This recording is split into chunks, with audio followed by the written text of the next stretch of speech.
আজ তৃতীয় দিনের মতো বাংলাদেশে কারফিউ চলছে। ঢাকার রাস্তায় সেনাবাহিনী, বিজিবি আর পুলিশের টহল দেখা যাচ্ছে।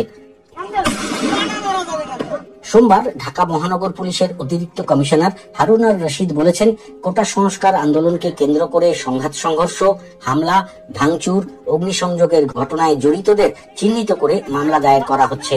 মিস্টার রশিদ বিবিসি বাংলাকে বলেছেন, যেভাবে মেট্রো রেল, এক্সপ্রেসওয়ের মতো স্থাপনায় ভাঙচুর করেছে, আগুন দিয়েছে, বিটিভিতে হামলা চালিয়েছে, পুলিশদের হত্যা করেছে, এরকম প্রত্যেকটি ঘটনায় মামলা হবে। এই ঘটনায় জড়িত সন্দেহভাজনদের তালিকা তৈরি করা হচ্ছে বলে তিনি জানিয়েছেন।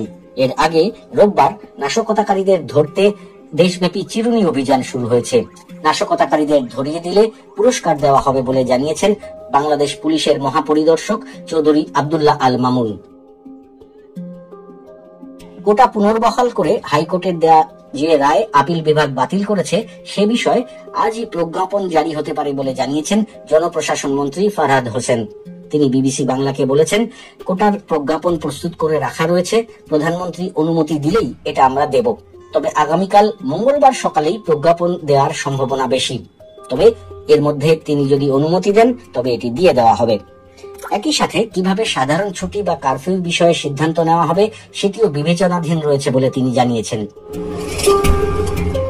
ঢাকা সহ সারা দেশে সোমবারও কারফিউ অব্যাহত থাকবে বলে জানিয়েছেন স্বরাষ্ট্রমন্ত্রী আসাদুজ্জামান খান কামাল। এদিকে জনপ্রশাসন মন্ত্রী ফারহাদ হোসেন জানিয়েছেন, সারা দেশে কারফিউ অব্যাহত থাকলে সাধারণ ছুটি বাড়ানো হবে। তবে মঙ্গলবার থেকে ঢাকা মহানগর ও ঢাকা জেলা, নারায়ণগঞ্জ, নরসিংদী ও গাজীপুরের কারফিউ কতদিন চলবে, কতক্ষণ শিথিল থাকবে তার সিদ্ধান্ত নেবে স্বরাষ্ট্র মন্ত্রণালয়। বাকি জেলাগুলোয় এই সিদ্ধান্ত নেবে জেলা প্রশাসন।